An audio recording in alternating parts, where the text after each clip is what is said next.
최근에 장례식을 집례하느라 벽제에 있는 승하원을 찾았습니다. 물론 그전에는 이 장례식장을 여러 차례 들렀습니다. 장례식장에 머무르다 보면 사실 그 자리에서 이래저래 듣는 이야기가 많습니다. 저 옆 호실에는 이렇게 해서 죽었고 이 옆 호실은 저렇게 해서 죽었다라고 하는 이야기입니다. 처음에는 비어있던 그 장례식장의 호실들이 시간이 지남에 따라 또 각각 차가는 모습을 보면 이 죽음이다라고 하는 것이 먼 이야기가 아님을 우리는 실감을 하게 됩니다. 장례 마지막 날 이제 화장을 하기 위하여 오전 8시가 못 되어 승하원에 도착했는데요.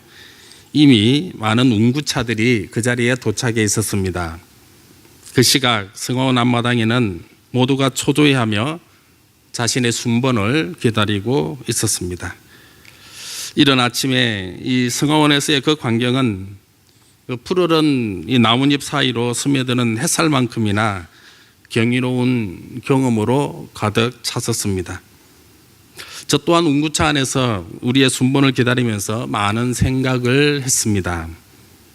죽음이라는 것이 과연 무엇일까라고 하는 것이었습니다. 살아있다라고 하는 것은 또한 무엇일까? 생명이다라고 하는 것이 무엇일까? 사람이 산다라고 하는 것이 무엇일까라고 하는 이런저런 여러 가지 생각들이 많이 들었습니다. 뿐만 아니라 어떻게 살아야 하는가라고 하는 그러한 생각도 죽음이다라고 하는 바로 그러한 현장에서 많은 것들이 생각나게 했습니다. 어쩌면 그 순간만큼은 철학자가 아니어도 철학적인 생각이 깊어졌던 바로 그러한 현장이었습니다. 한편 생각은 사실 여기에서만 멈춘 것이 아니라 저는 그 장례식 때문에 여러 편의 설교문을 준비해 갔지만 앞으로 남아있는 화장식과 봉안식 가운데 장례를 모인 그 사람들 가운데 특별히 성도들보다는 이 불신자들에게 있어서 어떤 권면의 말씀을 전하는 것이 저들에게 있어서 남은 생애에 도움이 될까라고 하는 그런 생각도 해보았습니다. 고인과 함께하는 이 땅에서 마지막 자리는 어쩌면 살아있는 사람들에게 있어서 의미가 남다르기 때문에 그래도 살아있는 동안에 무엇인가 해야 하지 않을까라고 하는 그러한 생각들, 그리고 살아있는 동안에 해야 되는 것 중에 무엇이 가장 옳은 것인가, 바른 것인가, 또 그것을 분명히 이야기를 해 주어야 됐기에 많은 고민들이 그 자리에서 있었습니다. 오늘 우리가 보았던 이 베드로서의 말씀은 그 제목에서부터 알 수 있듯이 사도 베드로가 쓴 편지입니다. 편지를 받는 대상이 누구냐고 할 때에 그 대상에 관해서는 1장 1절에 분명하게 나와 있습니다. 구체적으로 이들은 소아시아의 여러 지역에 흩어져 살아가고 있던 바로 성도들이었습니다. 이 베드로서는 주후 64년경에 기록이 되었다라고 그렇게 일반적으로 보고 있습니다. 주후 64년이다라고 한다면은 로마의 폭군 황제였던 그 네로가 본격적으로 이 그리스도인들에 대하여 대대적인 박해를 가하기 시작했던 시기였습니다. 물론 성경을 보면 그리스도인들에 대한 박해는 훨씬 그 이전부터 시작되었음을 알 수가 있습니다. 사도행전에 보면 그 내용들이 자세히 나와 있습니다. 그렇지만 이 초대교회의 그리스도인들에게 있어서 네로 황제에 의한 박해는 그야말로 최고였다, 최악이었다라고 하는 바로 그러한 시기 중에 하나였음을 우리는 교회사를 통하여 잘 알고 있습니다. 이처럼 박해를 앞두고 있고 그리고 그 박해로 말미암아 죽을 수밖에 없는 그러한 처지에 놓인 성도들에게 사도 베드로가 할 수 있는 말이 과연 무엇이었을까라고 하는 것입니다. 그런데 놀라운 것은 그러한 박해에도 불구하고 그 박해로 말미암아 죽을 수밖에 없는 그러한 현실 앞에서도 불구하고 예수 그리스도로 인하여 기뻐하고 즐거워하라라고 하는 바로 그러한 말이었다라고 하는 겁니다. 사실 이러한 베드로의 권면은 성도들뿐만 아니라 어쩌면 누가 보더라도 이상한 말일 것입니다. 왜냐하면 대대적인 박해를 알았다.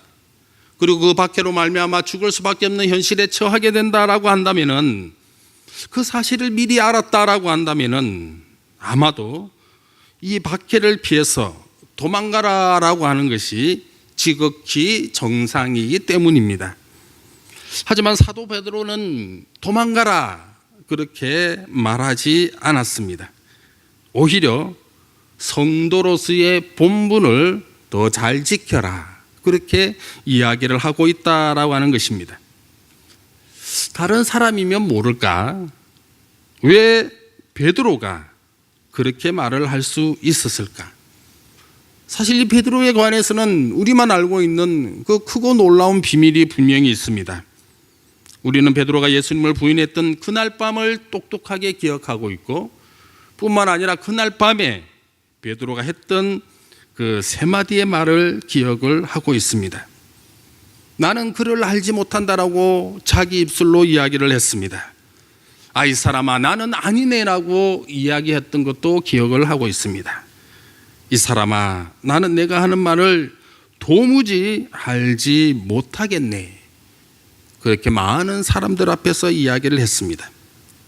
이처럼 베드로는 자신의 목숨을 위해 예수님을 부인하고 자기의 목숨을 위해 신앙을 버려본 바로 그러한 과거가 있던 자였습니다. 베드로도 처음 예수님을 따라 나설 때에 자신의 모든 재산과 심지어 가족까지도 버리고 나섰습니다. 다른 사람들 앞에서 보란듯이 자신의 전부라고 여겨질 만한 모든 것을 버리며 예수님을 따라 나섰던 그였습니다. 배를 그 자리에 버려두고 그물도 그 자리에 버려두고 가족도 버려두고 즉시로 예수님을 따랐던 그러한 베드로였습니다. 뿐만 아니라 예수님을 따르는 동안에는 남들이 듣고 감탄할 만한 신앙 고백도 그 입술을 통하여 행했던 자가 바로 베드로였습니다. 마태복음 16장 16절에 보니까 주는 그리스도시요 살아계신 하나님의 아들이시다라고 억지로가 아닌, 어쩌면 자신의 그 심중 깊은 곳에서 우러나는 그 살아있는 양심의 고백을 했던 자로 우리는 기억을 하고 있습니다. 이 같은 것들이 어쩌면 자신의 목숨과는 직접적으로 상관없는 그 시기에 가능했다라고 한다면은, 그러나 예수님이 잡혀가던 그날 밤에는 달랐습니다. 어쩌면 실제로 자신의 목숨이 위태로웠기 때문에 그렇게 했는 것처럼 보입니다. 그래서 그는 우선 그 자리만이라도 피해보고자 예수님을 부인하고 신앙을 버렸던 것입니다. 그런데 이러한 과정을 통해 베드로가 진정으로 깨달았던 내용이 무엇인지 아십니까? 그것은 자기 한 목숨 구하고자 신앙을 버리는 그러한 발버둥을 쳐보았지만 아무 소용이 없더라라고 하는 바로 그러한 내용이었습니다. 분명 신앙을 버리기는 했지만, 그러나 신앙을 버렸다고 해서 자신의 목숨을 건진 것이 아니라 어쩌면 그 목숨보다 더 소중한 자신의 영혼이 영원한 죽음으로 내몰렸음을 알았기 때문입니다. 그래서 베드로는 세 번 주님을 부인한 이후에 자신의 잘못을 깨닫고서는 밖에 나가서 통곡했다라고 누가복음 22장에서 그렇게 기록을 하고 있습니다. 이러한 경험을 통해 베드로가 깨달은 진리가 과연 무엇이었습니까? 그것은 적어도 성도들에게 있어서 신앙으로 인한 고난에 대해서 그 어떤 모습으로 도망가는 것은 아무 의미가 없다라고 하는 것이죠. 자기가 잘못해서 고난을 당한 것이라면 모를까, 최소한 신앙의 문제로 인하여 고난을 받는 그 장면에 있어서 도망간들 아무 참으로 유익이 없다라고 하는 바로 그러한 말일 것입니다. 오히려 신앙으로 인해 고난이 닥친다라고 한다면 차라리 당당하게 그 고난을 맞서는 것이 훨씬 영광이고 기쁨이고 자랑이 된다라고 하는 바로 이렇게 크고 놀라운 비밀을 베드로는 깨달았기 때문입니다. 물론 이 당당함으로 인하여 어쩌면 사람에게 있어서 인생에게 있어서 가장 소중하고 귀중한 바로 그러한 목숨을 잃을 수도 있습니다. 그러나 한낱 목숨을 부지하기 위하여 신앙을 내어버리기보다 차라리 목숨을 포기하는 것이 성도 개개인에 있어서 훨씬 영광이고 어쩌면 나중에 주님 앞에 섰을 때에 우리의 당당한 자랑거리가 된다라고 하는 이 사실을 우리는 분명히 기억해야 할 것입니다. 이렇듯 영광과 자랑에 대해서 사도 베드로는 먼저 살아있는 소망이다, 산 소망이다 라고 베드로전서 1장 3절에 기록을 하고 있습니다. 소망이라고 하는 것이 무엇일까요? 소망이다라고 하는 것은 사전을 찾아보니까 인간이 그 무엇인가 바라는 것을 소망이라고 기록을 했습니다. 인간이 어떤 일이 이루어지도록 바라는 것을 이번에는 소망이다라고 기록을 했습니다. 이 말은 인간이다라고 한다면은 누구나 소망을 가지고 있다라고 하는 바로 그러한 말입니다. 분명 인간은 누구나 소망이 있습니다. 그러나 이에 비해 소망이 없다라고 하는 것은 그 인간이 살아있지 아니하다라고 하는 말로 우리는 분명히 대신할 수 있을 것입니다. 언젠가 이 소망에 관하여 이야기를 할 때는 저는 TV에서 방영된 한 인터뷰의 장면을 언제나 떠올립니다. 남해의 어느 작은 섬에 자리 잡고 있는 유명한 한 사찰에서 일어났던 일입니다. 이 사찰에는 몇 달째 기거하면서 자원봉사식으로 법당을 청소하는 아주머니가 계셨습니다. 이런 아주머니를 일컬어 불교에서는 보살이라고 부릅니다. 이 보살에 대해서 PD가 질문을 했습니다. 당신에게 돌아오는 것이 하나도 없는데 왜 이토록 열심히 그리고 하루도 빠짐없이 땀 흘리며 이 법당을 청소하고 있느냐라고 하는 것이 질문의 요지였습니다. 정확하게 표현을 할 수 없지만 이때 돌아온 대답은 자신이 흘리는 바로 그 땀을 통하여 남들이 여기 와서 지극정성을 쏟는데 도움이 된다라고 하면은 그것으로 충분하다라고 하는 그러한 내용이었습니다. 사실 저는 이 인터뷰의 내용을 듣고 적잖이 놀랐습니다. 왜냐하면 기독교가 아닌 불교에서도 저런 대답을 할 수 있구나라고 하는 그 사실이 너무나 놀라웠고 단순히 이 세상을 살아가면서 선을 쌓아가는 그러한 적선의 행위가 아니라 소망을 가지고 있다라고 하는 바로 여기에 대한 놀라움이었습니다. 그러나 오해를 하지 마시기 바랍니다. 물론 이 소망은 구원과는 전혀 상관이 없으며 따라서 진짜 소망이고 참 소망이고 그것으로 말미암아 구원에 이를 수 있다라고 하는 그런 소망은 아니다라고 하는 것입니다. 그럼에도 불구하고 이러한 고백이 가능할까라고 하는 겁니다. 어쩌면은 자신의 그 작은 행위로 인하여 많은 사람들에게 있어서 도움이 된다라고 하는 이것이 도움이 되었으면 좋겠다라고 바라는 것은 이교도가 아닌 기독교인에 의한 분명한 소망이고 신앙의 고백이어야 합니다. 우리가 이 세상을 살아가면서 행하는 모든 일들이 우리들 눈앞에서 이루어지는 우리 자신만을 위하여 행하는 것이 아니라 성도를 위하고 교회를 위하고 하나님을 위해서 행하는 일이 되어야 된다라고 하는 것입니다. 그리고 이렇게 살아갈 때에 하나님께서는 비로소 천국에 있어서 크고 놀라운 세상을 그 세계를 우리들에게 허락하신다라고 하는 것입니다. 바로 이것이 우리가 고백해야 될, 바로 이것이 우리가 믿어야 될 참 소망이고 살아있는 소망이고 산 소망이 되어야 된다라고 하는 것입니다. 사랑하는 성도 여러분, 저와 여러분들에게 있어서 이러한 살아있는 소망이 있으십니까?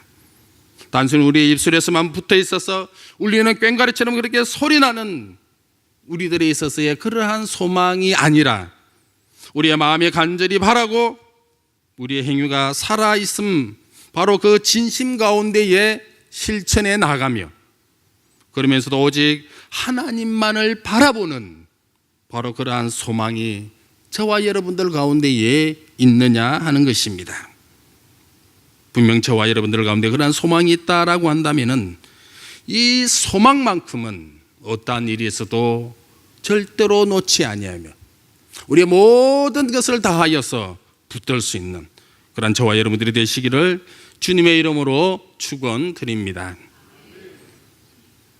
산소망을 말씀하신 이후에 베드로는 이제 살아있는 돌에 관하여, 즉 산돌에 대해서 기록을 했습니다. 산돌에 대하여 말씀을 하실 때도 보면 이 또한 박해를 앞둔 성도들에게 있어서, 어쩌면 그 박해로 말미암아 죽을 수도 있는 그러한 성도들에게 있어서 반드시 있어야 할 그러한 성도의 본분이다, 그렇게 말씀하시며 우리들에게 기록을 남겨주었습니다. 박해를 앞둔 성도들에게 있어서 소망을 가지라, 그것도 다른 소망이 아닌 살아있는 소망을 가지라라고 하는 것은 사실 우리들에게서는 쉽게 이해가 될 것입니다. 왜냐하면 죽을 수도 있는 마당에 그 소망이 참이어야만이 그것으로 인하여 참고 견딜 수 있기 때문입니다. 한편으로는 진짜 죽더라도 하나님의 영원한 그 약속의 나라, 그 하나님의 나라 천국으로 들어갈 수 있기 때문입니다. 그런데 갑자기 소망이 아니라 돌이다라고 하는 것, 왜 갑자기 이 돌이 나왔을까라고 하는 것에 대해서는 우리가 분명 의문을 가질 수밖에 없습니다. 왜 갑자기 돌이냐라고 하는 겁니다. 그런데 이 돌에는 아주 중요한 의미가 그 가운데에 들어가 있습니다. 이 돌은 무엇보다 예수님과 관련되어 있다라고 하는 것이죠. 2장 4절에 보니까 먼저 보배로운 산돌이신 예수라고 되어 있습니다. 사실 예수님에 관하여 성경의 많은 표현들은 어린 양이다라고 그렇게 표현을 했지만 베드로서에서는 특별히 그 예수님에 관하여 돌이다라고 말씀을 하고 있기 때문입니다. 그래서 오늘 본문에서도 보면 보배로운 이 돌은 예수님이다라고, 돌은 예수님이다라고 이렇게 먼저 연결을 시키고 있습니다. 다음으로 이 돌들이 성경에서 어떻게 사용되고 표현되었는지를 살펴보면 또 잘 알 수 있을 것 같습니다. 2장 4절에서부터 8절의 말씀에 보면 돌이라고 하는 그 표현이 여러 나오는데요, 사실 여기서 사용되어진 이 돌이라고 하는 이 표현, 이 단어는 이 무덤의 입구를 막는 돌을 표현할 때에 바로 이 돌이다라고 하는 동일한 단어를 사용을 했습니다. 그래서 무덤을 막고 있던 이 돌이 열렸다, 무덤을 막고 있던 이 돌이 옮겨갔다라고 하는 바로 이런 표현을 통해서 예수 그리스도께서 부활하셨다라고 하는 것을 알려주고 있고, 한편은 이 돌이 옮겨왔다라고 하는 이 표현을 통하여서 죽음을 예수 그리스도께서 이기셨다라고 하는 것을 보여주고 있습니다. 따라서 오늘 본문에서 사용되어지고 있는 이 돌이다라고 하는 이 표현은 부활과 죽음에 대한 승리를 일컫는 표현인 것입니다. 그렇다라고 한다면 죽음과 그리고 이 부활을, 무엇보다 이 부활이다라고 하는 이 의미, 고난을 앞둔 성도들에게 있어서 부활은 과연 어떤 의미로 다가오느냐라고 하는 것입니다. 그것은 극도의 박해를 통하여 심지어 죽을 수도 있지만, 그것으로 말미암아 자신이 살아왔던 여태껏 모든 것들이 다 끝날 수도 있지만, 그러나 그 죽음이 끝이 아니다라고 하는 그러한 분명한 의미가 될 것입니다. 마치 예수 그리스도께서 십자가에 달려 돌아가셨지만, 그러나 그 죽음이 끝이 아니라 부활하신 것처럼 박해로 인해 죽을 수도 있는 성도들에게 있어서 예수 그리스도와 동일하게 이번에는 부활에 대한 소망을 주고 있는 것이 오늘 이 부활이라는 단어와 그리고 이 돌이다라고 하는 이 단어에 분명하게 드러나 있다라고 하는 것입니다.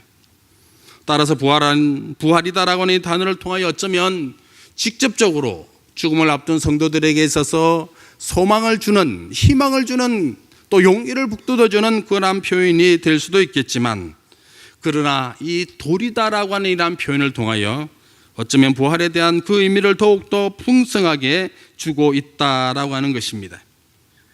게다가 이 돌에 대해서는 어쩌면 두 가지 관점에서 평가가 가능함도 우리들에게 보여주고 있습니다. 4절 말씀에 이렇게 기록이 되어 있습니다. 사람에게는 버림바가 되었으나 하나님께는 택하심을 입었다. 4절 말씀에 보니까 사람들에게는 버림바가 되었고 하나님께서는 택하심을 입었다라고 하는 겁니다. 사실 버림바 되었다라고 하는 이 말에 보다 더 정확한 표현은 인정을 받지 못했다, 허가를 받지 못했다라고 하는 것으로 우리가 이해를 할 수 있습니다.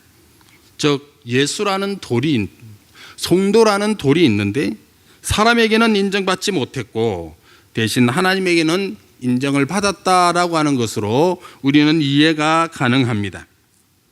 우리가 잘 아는 대로 2000년 전에 이 땅에 오신 이 예수라고 하는 돌은 유대인들에게 인정을 받지 못했습니다. 그 결과 유대인들에 의하여 십자가 위에서 처형이 되었습니다. 그런데 이것이 전부가 아니라 하나님은 그 죽었던 예수를 다시 살리시고 끝끝내 살아있는 돌, 산돌로 다시금 자리매김하였습니다. 그 결과 우리는 이 예수에 대하여 무엇라고 이야기를 하고 있으며 이 예수에 대하여 우리는 무엇이라고 신앙을 고백하고 있습니까? 우리는 이 예수에 대하여 예수는 그리스도시다고, 예수는 하나님의 아들이다고, 우리의 주님이다고 하나님 그 자체로서 인정하고 있고 믿고 있고 신뢰하고 있다라고 하는 것입니다. 예수라는 돌에서 하나님께서 인정해 주시니까 이러한 일들이 오늘날까지도 여전히 일어나고 있는데, 그렇다면 예수라는 산돌이 아니라 이번에는 초대교회 시절의 성도라는 돌과 현재를 살아가는 성도들에게 있어서 산돌이다라고 하는 그 의미는 과연 우리들에게 있어서는 어떻게 이해되어져야 되며 우리는 그 의미를 어떻게 받아들여야 되느냐라고 하는 것입니다. 분명 초대교회 성도들은 세상의 사람들로부터 인정을 받지 못했습니다. 왜냐하면 예수 그리스도와 마찬가지로 박해 가운데 있었고 죽음으로 내몰렸기 때문입니다. 그렇다면 그들은 왜 세상 사람들로부터 인정을 받지 못했습니까? 아이러니하게도 오늘 말씀을 통해서 알 수 있는 사실은 이들은 거룩한 삶을 살았기 때문에 세상으로부터 인정을 받지 못했습니다. 모든 악독과 모든 기만과 외식과 시기와 모든 비방하는 말을 그네들이 버렸기 때문에 세상으로부터 인정받지 못했다라고 하는 것입니다. 분명 우리가 우리의 눈으로 볼 때는 초대교회 성도들은 지극히 당연한 삶을 살았습니다. 사람이다라고 한다면은, 하나님으로부터 지원받은 인간이다라고 한다면은, 하나님의 사람으로서 이 땅을 살아가는 자들이다라고 한다면은 살아가야 될 그러한 삶의 모습을 살아갔음에도 불구하고 왜 세상의 사람들로부터 인정을 받지 못했느냐라고 하는 것입니다. 거룩한 삶이 잘못되었습니까? 거룩한 삶이다라고 하는 것, 영적으로 도덕적으로 바르게 살아가는 삶이 잘못되었습니까? 모든 악독이라고 하는 것, 마음속으로 남을 해하려고 하는 무자비한 마음을 버린 것이 결탄코 잘못되었습니까? 모든 기만이다라고 하는 것, 무엇인가 올가미를 놓고서 그 올가미에 걸려들도록 속임수를 버리는 것이 잘못이었습니까? 아니면 겉과 속이 다르게 살아가지 않고 남들에 대하여 온갖 악담을 퍼붓지 않는 것이 잘못된 삶이었느냐라고 하는 바로 그러한 질문입니다. 우린 여기에 대해서 분명히 대답할 수 있을 것입니다. 결코 그렇지 않다라고 하는 것입니다.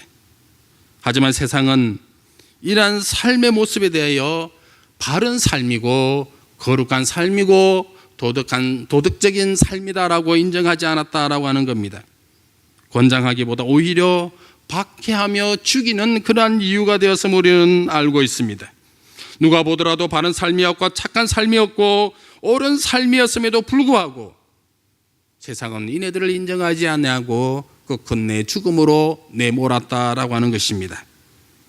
사랑하는 성도 여러분, 저와 여러분은 만약 우리의 시대가 이러하다라고 한다면 과연 어떠한 삶을 사시겠습니까? 분명한 사실 하나는 세상 사람들이 인정하지 아니하면, 세상 사람들이 그것을 받아들이지 아니하면 어쩌면 죽을 수밖에 없는 그런 상황에 직면하게 되는데, 그때 우리는 무엇을 선택하며 어떠한 삶을 살아가며 무엇을 사모하겠느냐라고 하는 여러분들의 신앙 양심을 향한 질문인 것입니다. 그런데 우리의 시대 또한 초대교회의 시절과 전혀 다를 바 없다라고 하는 것을 실감하고 계시는지요? 세상은 하나님 한 분만을 인정하고 그 한 분 하나님을 믿음에 대하여 어리석은 자라고 지금도 여전히 손가락질하고 있습니다. 이 과학의 시대에 하나님이 어디에 있으며 죽었던 자가 어떻게 살아날 수 있느냐고 그렇게 반문하는 시대를 우리는 살아가고 있습니다. 세상 사람 모두가 적당히 속이고 적당히 진리를 가리고 적당히 타협하며 사는 것이, 그것이 사람 사는 것 아니겠느냐고 오히려 우리를 가르치고 있습니다.